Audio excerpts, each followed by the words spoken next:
الحمدللہ رب العالمین والصلاة والسلام علی سید الانبیاء والمرسلین وعلی آلہ واصحابہ اجمعین اما بعد فاعوذ باللہ من الشیطان الرجیم بسم اللہ الرحمن الرحیم فاعلم انہ لا الہ الا اللہ صدق اللہ مولانا العظیم۔ درود پاک پڑھیے اللہم صلی علی سیدنا و مولانا محمد وعلی آل سیدنا و مولانا محمد وبارک وسلم۔ الصلاۃ والسلام علیک یا سیدی یا رسول اللہ وعلی آلک و اصحابک یا سیدی یا حبیب اللہ۔ واجب الاحترام مخدوم و محترم ہمارے پیر بھائی محترم المقام قبلہ محمد رفیق قاسمی صاحب صاحب خانہ اور میرے ساتھ تشریف فرما مشتاق بھائی، بڑا پرانا تعلق ہے، بڑی پرانی محبت ہے حضرت سخی سائیں بادشاہ کے ساتھ۔ جب میں وہاں حاضر ہوا تو پہلی ملاقات میں یہ بھی موجود تھے وہاں پر، جو کراچی میں پہلی ملاقات تھی، ویسے تو زیادہ عرصے سے ہو ہی رہی تھی۔ بہرحال بڑی خوشی ہوئی، اللہ تعالیٰ ان کو عزت ہے۔ کوئی ایسا کوئی تقریر کا تکلف تو ہے نہیں، ہم پیر بھائی مل کے بیٹھے ہیں، آپس میں گفتگو ہوگی، تبادلہ خیال ہوگا اور محبت بھری گپ شپ ہوگی۔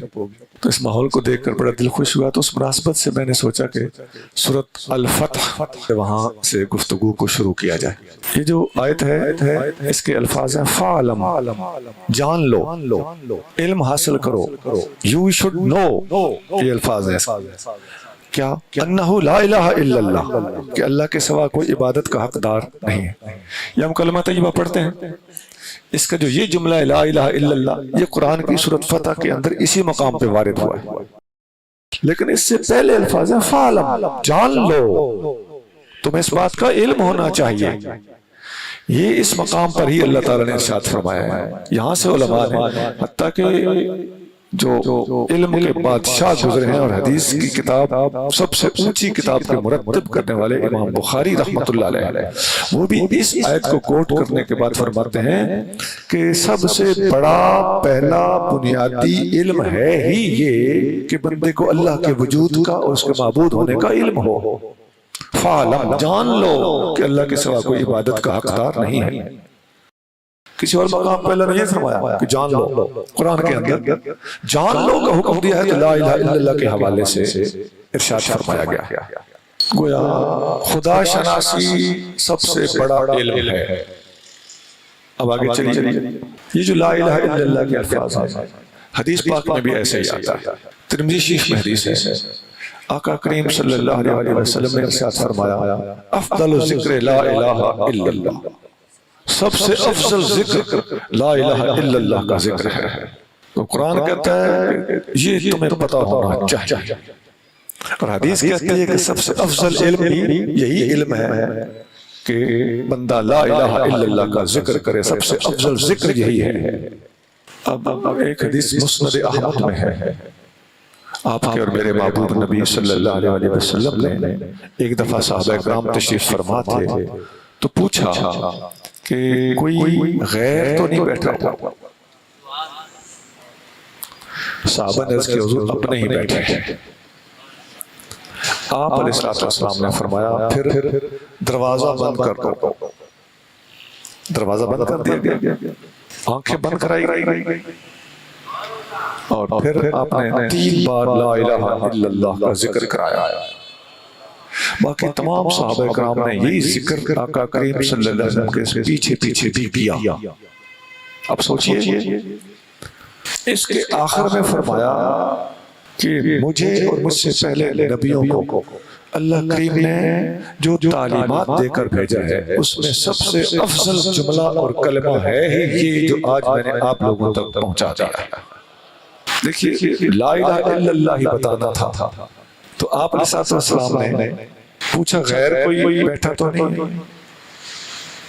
پتہ چلتا ہے کلمہ تو تمام نبی یہی پڑھاتے گئے، حبیب کریم صلی اللہ علیہ وسلم نے بھی یہ کلمہ پہلے دن سے بتانا شروع کیا ہوا تھا، جب اللہ نے پہلی وحی حکم والی نازل کی تھی، یا ایھا المدثر قم فانذر، اے لحاف اوڑھنے والے اٹھ جائیے، کھڑے ہوں اور اللہ کا خوف دلائیے لوگوں کو۔ یہ وہ پہلی وحی ہے جس کے بعد نبی کریم صلی اللہ علیہ وسلم نے سلسلہ تبلیغ شروع فرمایا۔ قم فانذر، اٹھیے اور اللہ کی توحید بتائیے، اللہ کا خوف دلائیے۔ یہ جب آرڈر ہوا، حکم ہوا، تو اللہ کا حکم ہو اور نبی کریم صلی اللہ علیہ وسلم تھوڑی سی بھی تاخیر کریں یہ ہو نہیں سکتا.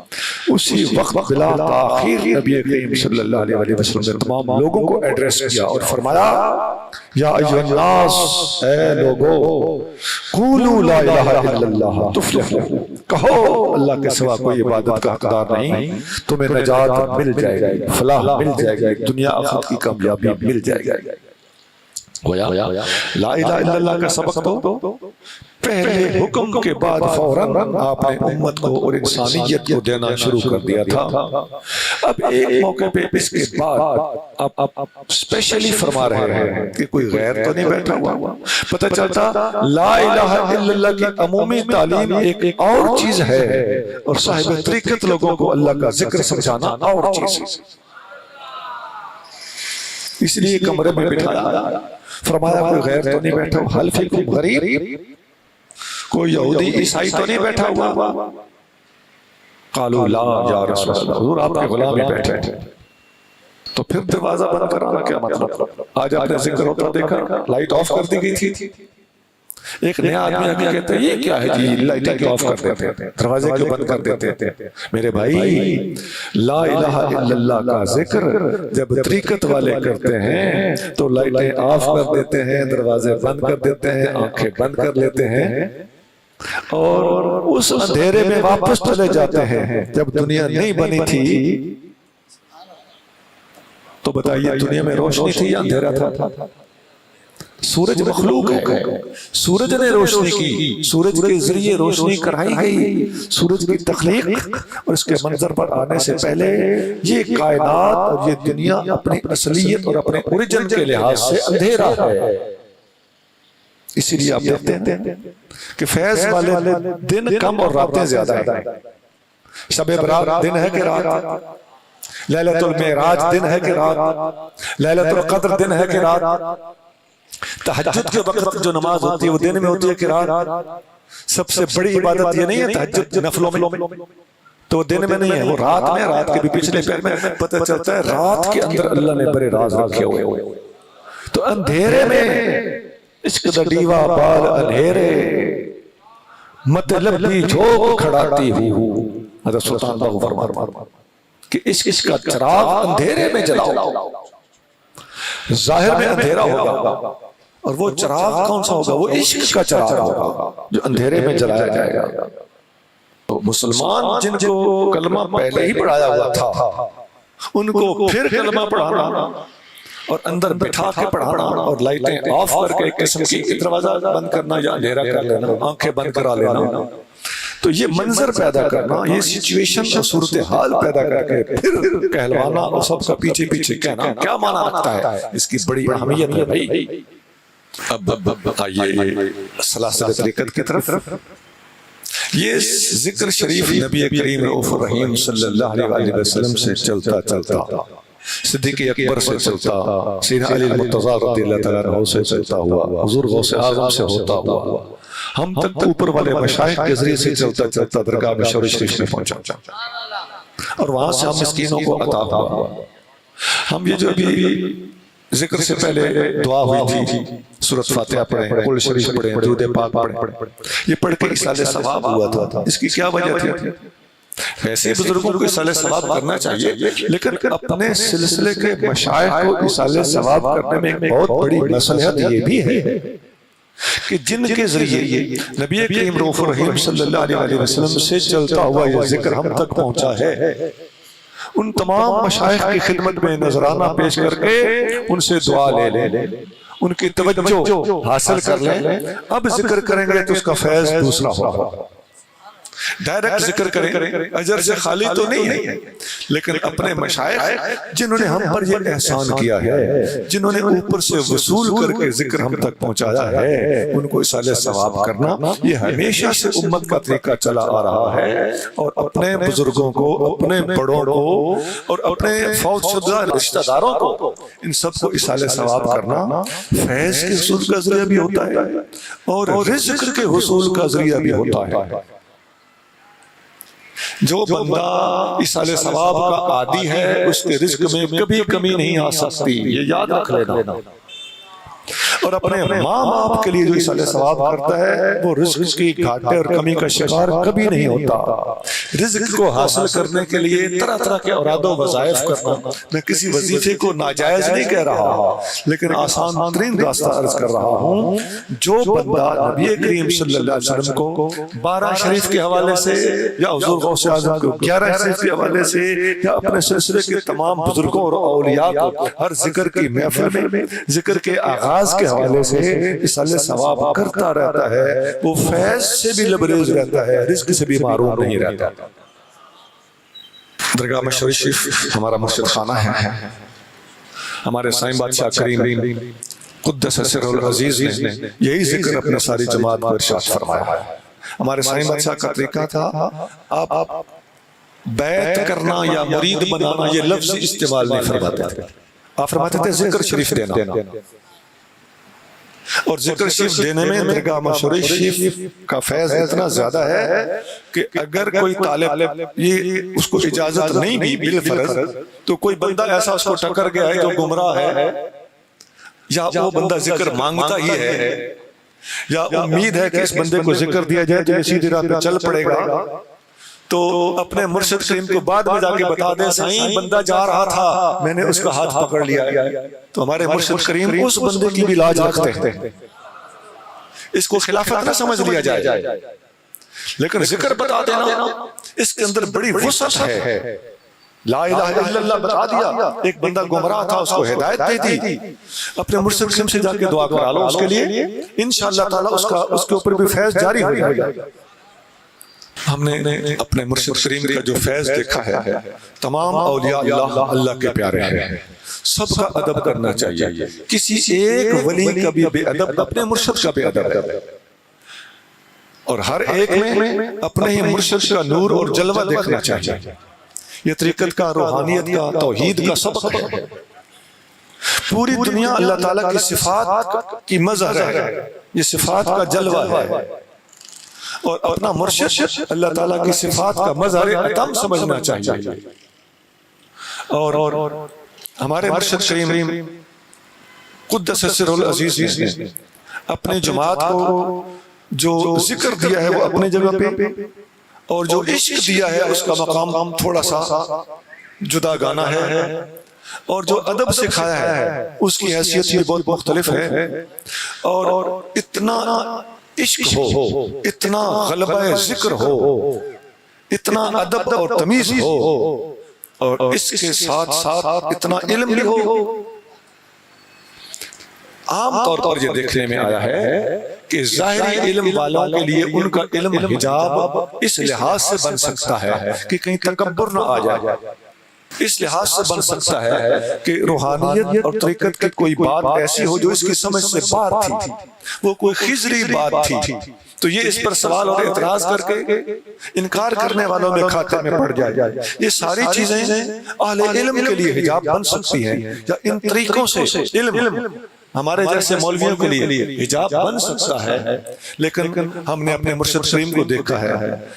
آپ گھوم کے دیکھ لیں، جماعت کو تو پتہ ہے کہ پورے ہمارے علاقے میں جہاں جہاں سائیں بادشاہ کا تعارف ہے، اور خصوصاً سندھ میں تمام صوفیاء اور تمام علماء اپنے زمانے میں سائیں کو طریقت کا بھی رئیس سمجھتے رہے ہیں اور ظاہری علوم کا بھی بادشاہ سمجھتے رہے۔ کوئی جھوٹ نہیں ہے، ایسا ہی ہے۔ جس کا دل چاہے سائیں بادشاہ کا فتاوی قاسمیہ پڑھ لے، 2 جلدوں میں فتاوی ہے، اللہ گواہ ہے میں نے اتنا دقیق علمی اور اس قدر تھوڑے لفظوں میں زیادہ مفہوم بیان کرنے والا فتاوی میں نے نہیں پڑھا، اگرچہ وہ سندھی زبان میں ہے، اب اس کا اردو ترجمہ ہو چکا ہے، چھپ بھی چکا ہے۔ ہمارے سائیں شہزادہ ڈاکٹر محمد حنیف صاحب بادشاہ نے اس کا اردو میں ترجمہ بھی فرمایا، تو ہم نے اس کا ایک ایک لفظ پڑھا ہے، لطف آ گیا، اور ہم اس بات پر اللہ کا شکر ادا کرتے ہیں کہ ہمیں اللہ نے یہ درگاہ مشرف شریف کی نسبت عطا فرمائی ہے، اللہ اسے توڑ چڑھایا ہے، اللہ اس کو نبھانے کی توفیق عطا فرمائے۔ سائیں بادشاہ کے رسائل تقریباً 15 کے لگ بھگ رسائل ہیں، رسائل قاسمیہ، ایک سے پڑھ کر ایک۔ عربی میں سائیں کی تحریریں موجود ہیں، سندھی میں موجود ہیں، فارسی میں موجود ہیں، اردو میں موجود، جس زبان میں سوال ہوا ہے اس زبان میں جواب دیا گیا. پڑھ کے دیکھ لیں، ہم نے پڑھا. میں تو یہ ہو جاتا ہوں کہ یہ کراچی ہے، یہاں ہمارے سائیں منظور احمد بادشاہ تشریف لاتے رہتے ہیں، سائیں منیر احمد بادشاہ یہاں پر ہیں. تو وہ بندہ خوش نصیب ہے خدا کی قسم جس نے درگاہ مشری شریف سے ذکر لیا ہے یا درگاہ مشری شریف سے اپنا ناطہ اور تعلق جوڑا. ہمیں بھی لوگ پتہ نہیں کیا کچھ القاب دیتے رہتے ہیں، شیخ الحدیث اور اس قسم کے کچھ الفاظ بولتے رہتے ہیں. ٹھیک ہے، ہم حدیث پڑھاتے ہیں.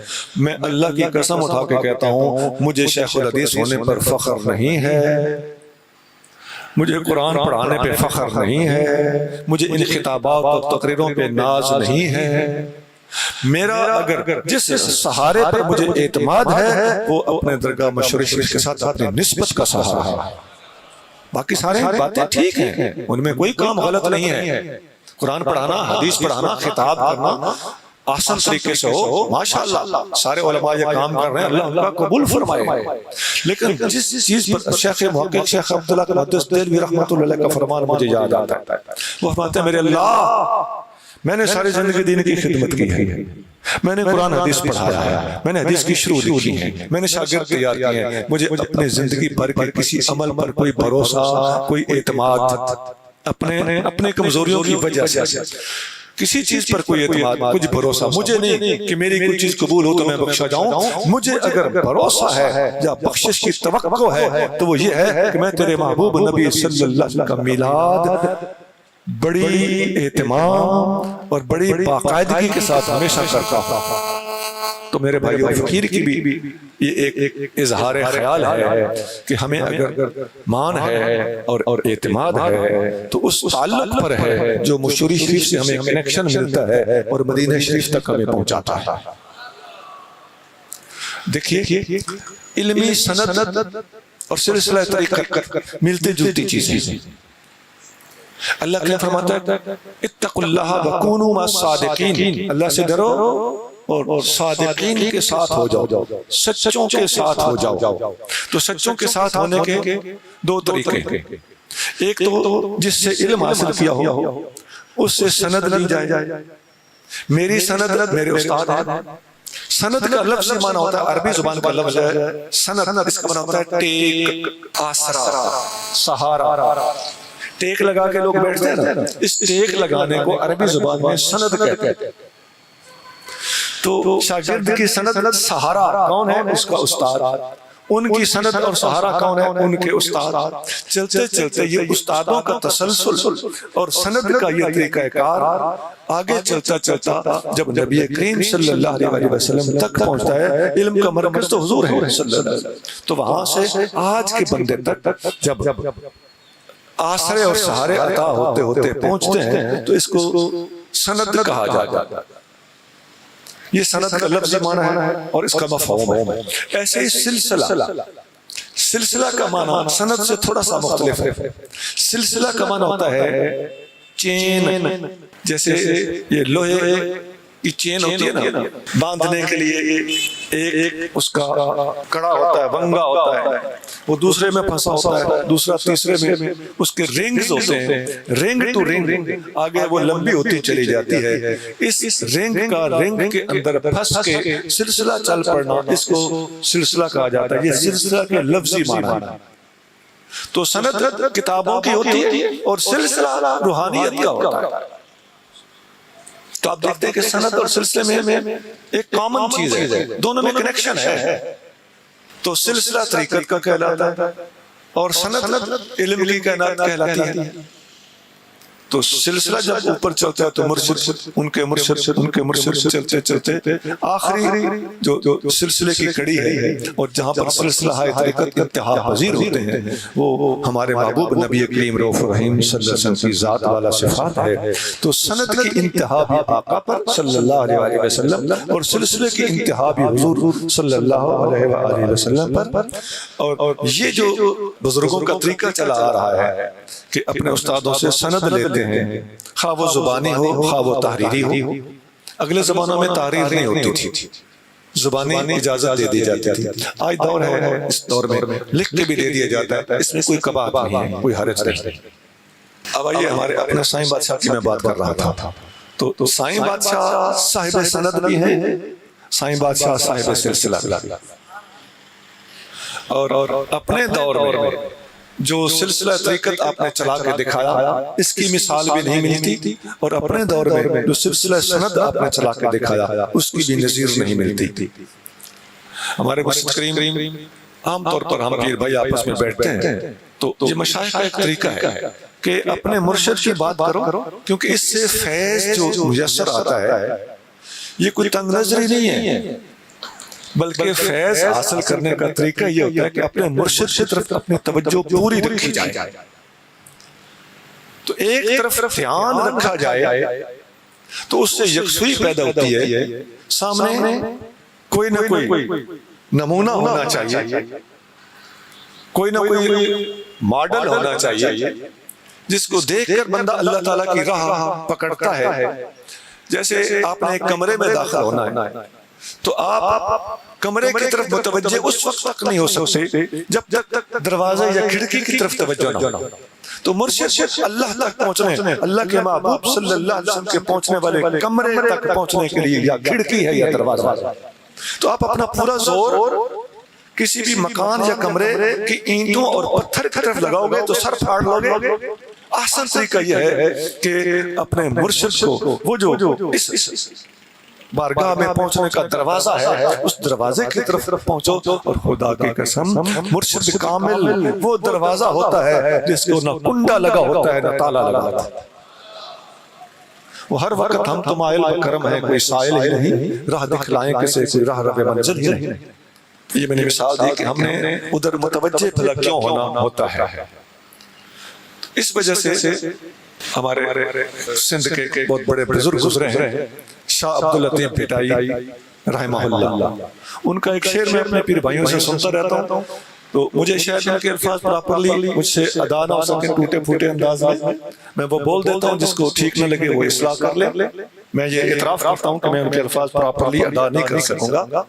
تو وہ فرماتے ہیں کہ یا حج پرین سا گڈ یا کر پرین پچار، یا تھی پرین سا گڈ، یا تو محبوب کے ساتھ ہو جا یا محبوب کی باتیں کر.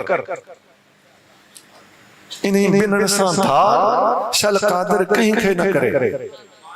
ان دو چیزوں سے جدا اللہ تعالیٰ کسی کو نہ کرے، یا محبوب کی صحبت یا محبوب کی باتیں. ایسا بندہ ذکر کر، 4 تسبیح کر، 5 وقتی نماز، 4 تسبیح ذکر کر، اور یا پھر انسان گڈ یا پھر انجی بچا، یا محبوب کے ساتھ یا محبوب کی باتیں، مرشد کی صورت. یہ 3 چیزیں میاں صاحب بادشاہ فرماتے تھے 5 وقتی نماز، 4 تسبیح ذکر، مرشد کی صورت. یہ پکا لو، قیامت کے دن ساری رات جاگنے والا پیچھے ہوگا. ہاں فرماتے تھے یہ 3 کام کر کے مونچھوں کو تاؤ دے کے سو جاؤ ساری رات. ہاں باسرہ جی کرے سمی پاؤ، بازو سر کے نیچے رکھ کے سو جاؤ. بڑے بڑے عبادت گزار پیچھے ہوں گے اور تم آگے ہوگے انشاءاللہ تعالی. عبادت بہت بڑی چیز ہے قبلہ، ہر کس عبادت کوئی کم چیز نہیں ہوتی، اور عبادت کی بے ادبی کرنے والا ایمان سے چلا جاتا ہے. لیکن یہ بات بھی ضروری ہے کہ جب ٹھنڈی آہیں نصیب ہوتی ہیں نا، سبحان اللہ، کسی دل والے نے ایک شعر لکھا ہے، فرماتے ہیں آ جا کہ زاہداں بہزار اربعین رسند. آ جا کہ وہ جگہ جس پر زاہد لوگ 40 ہزار سال کی عبادت کر کر کے پہنچتے ہیں. اب 40,000 سال تو کسی کی عمر نہیں ہوتی نا، وہ ایک مبالغے کے طور پر لفظ استعمال فرما رہے ہیں. جہاں پر زاہد آدمی ہزاروں سال کی عبادت کے بعد پہنچتا ہے، آ جا کہ زاہداں بہزار اربعین رسند مست شراب عشق بیک آہ رسد. عشق کی شراب کا مست جب ایک آہ بھرتا ہے تو ساری منزلیں طے کر جاتا ہے. میرے بھائی سوال نہ اٹھانا، میرے دوست اعتراض نہ کرنا، میرے عزیز تیری سمجھ چھوٹی ہے، زبان درازی نہ کرنا. یہ روحانیت کی باتیں ہیں، خدا کی قسم ایسا ہی ہے. آہوں کی پہنچ اگر سمجھنی چاہو، اس ساری گفتگو کی تصدیق چاہو، آؤ میں تمہیں حبیب کریم صلی اللہ علیہ وسلم سے پوچھواتا ہوں۔ بخاری میں حدیث ہے، نبی کریم صلی اللہ علیہ وسلم نے ارشاد فرمایا اتق دعوت المظلوم فإنہ لیس بینہا وبین اللہ حجاب۔ مظلوم کی آہوں سے ڈر، مظلوم کی آہ سیدھی عرش پہ جاتی ہے۔ عبادت بڑی ضروری چیز ہے، لیکن اس میں ریا آ سکتی ہے۔ عبادت قبولیت کے لیے اوپر اٹھ کے فوراً بعض اوقات واپس رد کر دی جاتی ہے۔ کوئی پہلے آسمان پہ جاتی ہے، وہاں سے لوٹا دی جاتی ہے۔ کوئی ساتویں آسمان تک جاتی ہے، اللہ کہتا ہے میرے قابل نہیں ہے، اخلاص کی کمی ہے، ریاکاری پائی جا رہی ہے، یکسوئی نہیں تھی۔ تو عبادت تو ضروری ہے، لیکن قبولیت کی گارنٹی نہیں ہے۔ لیکن آہیں ٹھنڈی سانس، کسی اللہ والے سے کوئی بات کر رہا تھا تو اس نے بتایا جی کتنے حج کیے ہیں؟ لگا جی 40 حج کیے ہیں۔ تو غریب آدمی تھا، اس نے ٹھنڈی آہ بھری، لگا ہم تو ایک حج بھی نہ کر سکتے۔ وہ اللہ والا تھا، اس نے کہا قبلہ یہ 40 حج کا ثواب میں آپ کو ایصال کرتا ہوں، یہ ٹھنڈی آہ مجھے دے دے۔ اللہ تعالیٰ طواف کرنے، حج کرنے کا خود حکم دیتا ہے، اس کی اہمیت اپنی جگہ پہ ہے، لیکن ٹھنڈی آہوں کی قیمت کوئی نہیں لگا سکتا۔ ٹھنڈی آہ کو یہ چیزیں نہیں پہنچ سکتی، بشرطے کہ ان چیزوں کا قائل ہو، کرتا ہو۔ میرے بھائی ٹھنڈی آہیں دو وجہ سے نکلتی ہیں، یا عشق کی وجہ سے یا خوف کی وجہ سے۔ آپ سوچ لیں میں سے، یا عاشق ٹھنڈی آہیں بھرے گا، یا خوف زدہ آدمی ٹھنڈی آہیں بھرے گا۔ اور یہی دو چیزیں ہیں جو انسان کے اندر یکسوئی پیدا کرتے ہیں۔ محبوب کی طرف دھیان کب ہوگا؟ جب عشق کامل ہوگا۔ یا اللہ کریم کی طرف دھیان کب ہوگا؟ جب کسی کا خوف ہوگا، یا اللہ ہی کا خوف ہوگا، تو اللہ کی طرف متوجہ رہے گا بندہ۔ تو طریقت والوں کو یہ دونوں چیزیں عطا ہوتی ہیں، خاص طور سے عشق کی دولت عطا ہوتی ہے، اور خوف کہیں کہیں بہت آگے جا کے خوف بھی نصیب ہو جاتا ہے۔ وہ ہو سکتا ہے میری سمجھ سے کوئی بالا تر چیز ہو، اور ہم عشق کے بندے ہیں۔ ہم نے جو اپنے مرشد کریم سے غالب طور پر چیز حاصل کی ہے وہ سچا عشق ہے، وہ اللہ کا عشق ہے، اللہ کے محبوب صلی اللہ علیہ وسلم کا عشق ہے، اللہ کے پیاروں کی محبت ہے، اور اہل اللہ سے دوستی ہے، آپس میں تعلق، محبت، اللہ کی محبت ہو یا اللہ کی خاطر محبت ہو، بس یہی اللہ ہمیں نصیب کرے۔ نبی کریم صلی اللہ علیہ وسلم فرماتے ہیں فَمَنْ أَحَبَّهُمْ فَبِحُبِّي أَحَبَّهُمْ، میرے صحابہ کرام سے جس نے محبت کی میری وجہ سے محبت۔ کسی سے ذاتی محبت ہمیں نہیں ہوتی، حضور کی وجہ سے ہوتی۔ اور اہل بیت اطہار کے بارے میں فرمایا احبوا اہل بیت لحبی، میرے تمام اہل بیت سے محبت کرو میری خاطر۔ تو صحابہ سے بھی محبت کا حکم ہے، کیوں؟ حضور کی خاطر۔ اہل بیت سے محبت کا حکم ہے، کیوں؟ حضور صلی اللہ علیہ وسلم کی خاطر۔ اور آپس میں محبت کا بھی حکم ہے۔ قرآن کی آیتیں اس پر دلالت کرتی ہیں، بلکہ تصریحات پیش کرتی ہیں۔ مسلم شریف میں ایک حدیث ہے، نبی کریم رؤوف الرحیم صلی اللہ علیہ وسلم نے ارشاد فرمایا کہ لا تدخلون الجنۃ حتی تؤمنوا، اے میرے امتیو تم جنت میں اس وقت تک نہیں جا سکتے جب تک ایمان نہیں ہوگا۔ ایمان پہلے ہے، جنت میں داخلہ اس کے بعد ہے، ایمان کے بغیر جنت نہیں ہے۔ پھر وَلَا تُؤْمِنُونَ حَتَّى تَحَابُوا، تم آپس میں جب تک محبت نہیں کرو گے اس وقت تک ایمان نہیں ہوگا۔ جنت نہیں ہے جب تک ایمان نہیں ہے، ایمان نہیں ہے جب تک آپس میں محبت نہیں ہے۔ حَتَّى تَحَابُوا، ان الفاظ پر غور کیجئے جناب۔ مسلمانوں کے آپس میں محبت نہیں ہے تو ایمان نہیں ہے۔ کون کہہ رہا ہے؟ آپ کے اور میرے محبوب کریم صلی اللہ علیہ وسلم۔ حدیث کہاں لکھی ہوئی ہے؟ مسلم میں بھی ہے، ترمذی میں بھی ہے، طبرانی میں بھی ہے، اور بڑی زبردست سند کے ساتھ صحیح حدیث ہے۔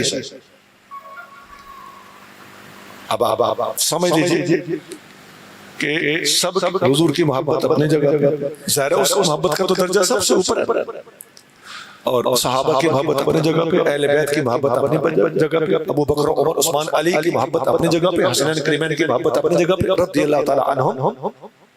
لیکن یہ تو آقا فرما رہے ہیں، میں اپنے پاس اپنی بات کر رہا ہوں، میں ریفرنس دے رہا ہوں، آپس کی محبت جب تک نہیں ہوگی ایمان نہیں ہو سکتا۔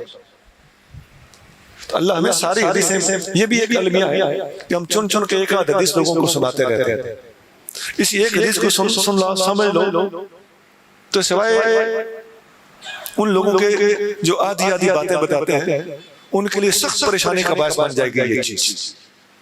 اچھا ایک اور بات، آپ کریم صلی اللہ علیہ وسلم نے فرمایا ایمان نہیں تو جنت نہیں، محبت نہیں تو ایمان نہیں، آپس کی محبت، اور پھر فرمایا میں بتاؤں تمہیں کہ تمہاری آپس میں محبت کیسے بڑھ سکتی ہے؟ جی حضور فرمائیے، یہ بھی تو ایک نقطہ ہے نا، آقا نے ارشاد فرمایا افشوا السلام، محبت بڑھانے کا ایک طریقہ ہے کہ آپس میں سلام دیا کرو، ایک دوسرے سے سلام کہا کرو، السلام علیکم کو پھیلاؤ، افشو افشا کرو،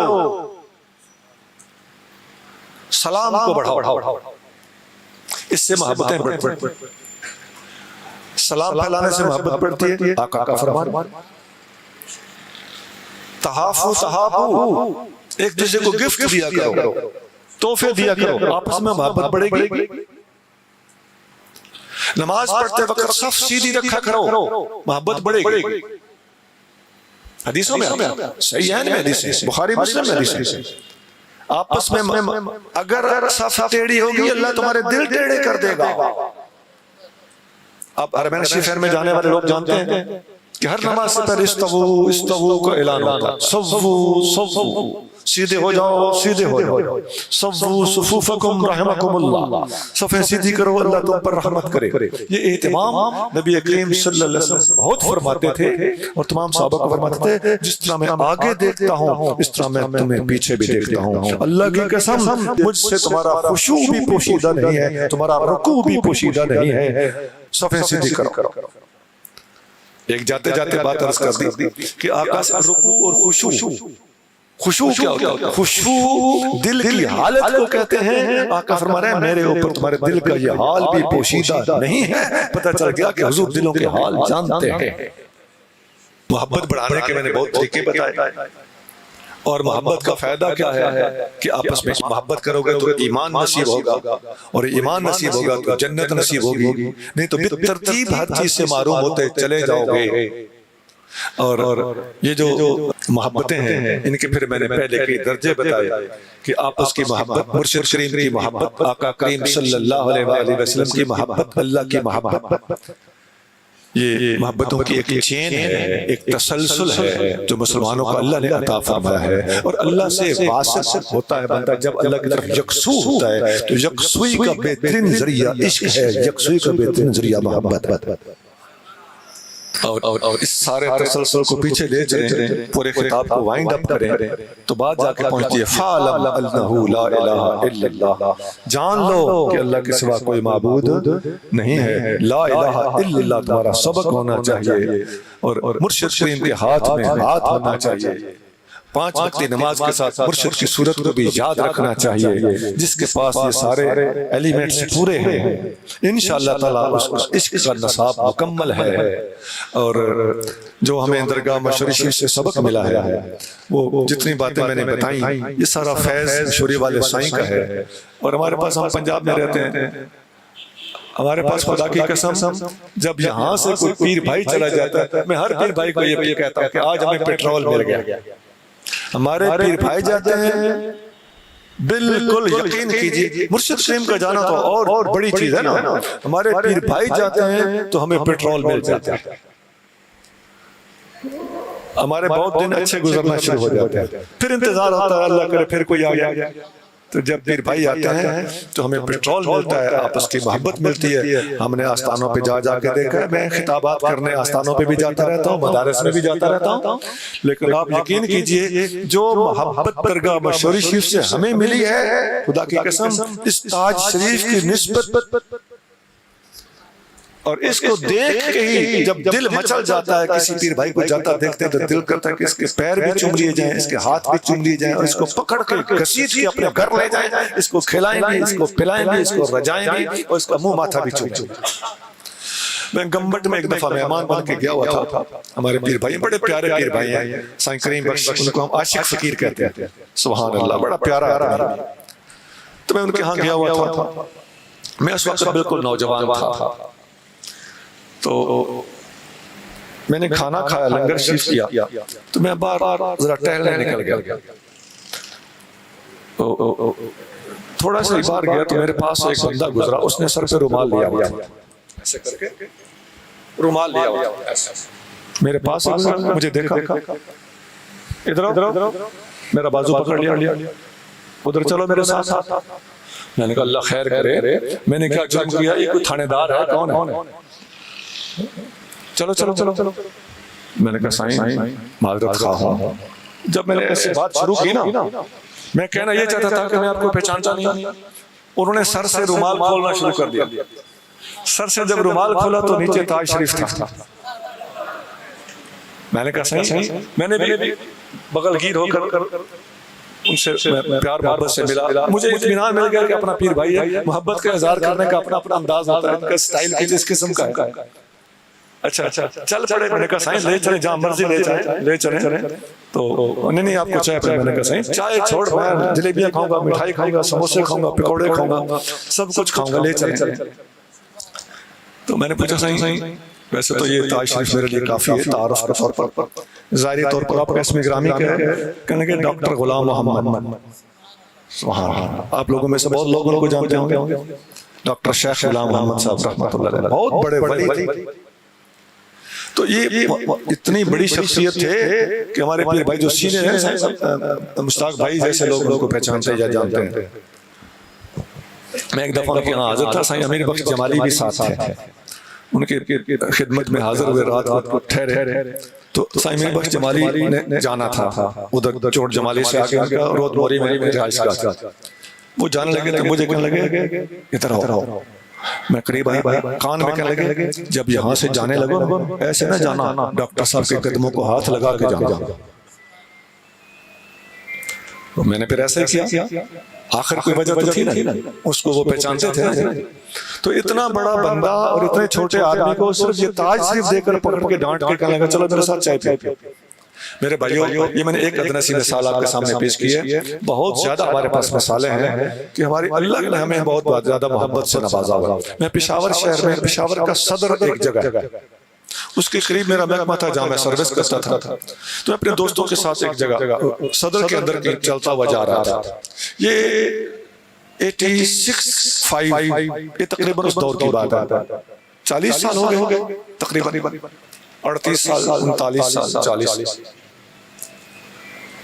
میں جا رہا تھا، ایک بندہ ادھر سے آیا، ہم 4-5 ساتھی ایسے چل کے جا رہے تھے، اس نے ہمیں تیزی سے کراس کیا، سامنے سے آ کے میرے سامنے، اس کے ہاتھ میں ایک سوٹ کیس تھا، یہ باکس جو ہوتا ہے وہ کلیجی رنگ کا باکس تھا، اس نے وہ زمین پہ رکھا اور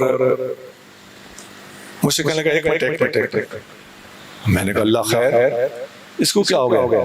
سامنے بکسا رکھ کے اس میں سے پتہ نہیں یہ کیا نکالنے والا، کہنے ٹھہر، اس نے باکس کھولا، اب ہم سوچوں میں پڑے ہوئے اللہ خیر کرے، باکس کھولا، اس میں سے اچھا اس کے سر پہ کوئی کپڑا نہیں تھا نا، کوئی تاج شریف نہیں تھا، کوئی ٹوپی نہیں، اس نے اس میں سے تاج شریف نکالا اور سر پہ پہن لیا۔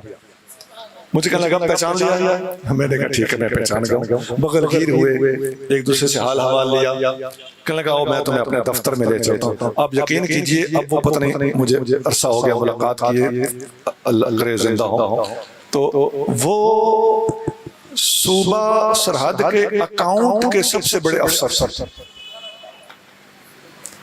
وہ اپنے دفتر میں مجھے لے گئے، میں وہاں گیا تو میں حیران ہوا، وہ باہر لائٹیں لگی ہوئی گرین اینڈ ریڈ، تو اندر کوئی آئے تو الاؤڈ ناٹ الاؤڈ، اس قسم کی وہ شخصیت، اندر لے گیا، چائے وائے پلائی، سموسے کھلائے. بات کیا تھی؟ اس نے مجھے دیکھ لیا کہ میرے ساتھی اور بھی تھے، ان کے سروں پہ تاج نہیں تھے.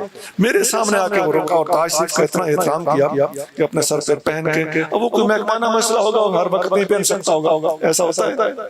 یہ میں نے آپ کو چند مثالیں دی ہیں میرے بھائیوں.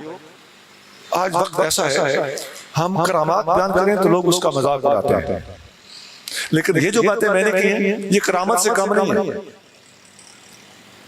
تو ہم اس دور میں چونکہ میڈیا پہ ہم آتے رہتے ہیں، کام کرتے ہیں، ہماری گفتگو میں پوری کوشش ہوتی ہے کہ کسی قسم کی بے احتیاطی نہ ہو اور جو دشمن اسلام ہیں ان کو باتیں بنانے کا موقع نہ ملے. تو ہمارے سائیں کا علمی کام کرامت ہے کہ نہیں؟ کرامت یہ ہے. سائیں کا تقوی کرامت ہے کہ نہیں؟ ان اکرمکم عند اللہ اتقاکم. تو میں سب سے بڑا کرامت والا وہ ہے جو سب سے بڑا متقی ہے. آپ متقی سائیں متقی تو کیا سائیں صاحب ورع تھے. تقوی سے اوپر ورع ہوتا ہے. تقوی سے اوپر کیا ہوتا ہے؟ ہمارے میں نے حضور غزالی زمان سید احمد سید شاہ صاحب کاظمی رحمۃ اللہ کی تحریر خود دیکھی ہے. وہ ہمارے سائیں بادشاہ کے بارے میں لکھتے ہیں سیدی بسندی الاتقى الاورع. اپنے زمانے میں سب سے بڑے متقی، اپنے زمانے میں سب سے بڑا ورع والی شخصیت ہمارے سائیں بادشاہ کو وقت کا غزالی کہہ رہا ہے. یہ باتیں میں نے ان لوگوں کے لیے کی جو اہل علم ہیں اور جو یہ سمجھتے ہیں کہ یہ باتیں واقعی علمی طور پر ذہن کو لگنے والی باتیں ہیں. عقیدت میں کی گئی باتیں بھی لوگ کرتے رہتے ہیں، لیکن جو علمی طور پہ بات دل کو لگتی ہو، اس قسم کی باتیں میں نے آپ کے سامنے پیش کرنے کی کوشش کی ہے کہ اس دور میں جو باتونی لوگ ہیں ان کو کسی قسم کا موقع نہ ملے. تو کرامات اپنی جگہ پہ وہ ہم جانتے ہیں ہمارے مرشد کریم کتنے صاحب کرامات ہیں، لیکن جن کو کرامت یہ منکرین بھی مانے ہم نے وہ باتیں سائیں بادشاہ کے آپ کے سامنے پیش کی ہیں. اللہ کریم ہمارے نسبت کو سلامت رکھے، ہماری ساری جماعت کو اللہ تعالیٰ عزتیں اور برکتیں عطا فرمائے. ہمارے سائیں محمد رفیق قاسمی صاحب جن کے جو صاحب خانہ ہیں کہ ہم اس وقت حاضر ہیں، اللہ تعالیٰ ان کے درجات کو بلند فرمائے. یہ اتنی ساری جماعت کو جمع کرنا اور وہ جو سائیں بادشاہ اللہ کا دیا ہوا فیض، نبی کریم صلی اللہ علیہ وسلم کا بتایا ہوا ذکر اور چلتا ہوا سلسلہ اور سائیں بادشاہ سے آنے والا ذکر، اس ذکر کو کرانے کے لیے ہر مہینے یہاں پر اہتمام ہوتا ہے. مبارک ہو، بڑی بات ہے. اللہ تعالیٰ اس گھر کو سائیں بادشاہ کی توجہات کا مرکز بنائے اور ساری جماعت کے اوپر سائیں بادشاہ کی مرشد کریم کی برکتیں، فیوز، برکات، توجہات جاری و ساری رہیں اور اللہ انہیں ہم سے راضی رکھے، ہماری نسبت کو سلامت رکھے، ہمارا خاتمہ بالخیر ہو اور اسی محبت اور نسبت کے ساتھ خاتمہ ہو. میرے پاس ایک سند بھی ہے لیکن وہ میں مناسب نہیں سمجھتا کہ آپ کو میں بتا دوں. میری انشاءاللہ نسبت سلامت رہے گی. مجھے سائیں بادشاہ سخی سائیں بادشاہ نے فرمایا، تھوڑا سا کہہ دیا میں. تو اللہ تعالیٰ ہمیں ذکر فکر کی بھی توفیق دے اور اس قسم کی محفلوں میں آنے کی، محبت والی باتیں کرنے، کرانے، سننے، سنانے کی اور اپنے دل کو منور رکھنے کی توفیق عطا فرمائے. سبحان ربک رب العزت عما یصفون وسلام علی المرسلین والحمد للہ رب العالمین.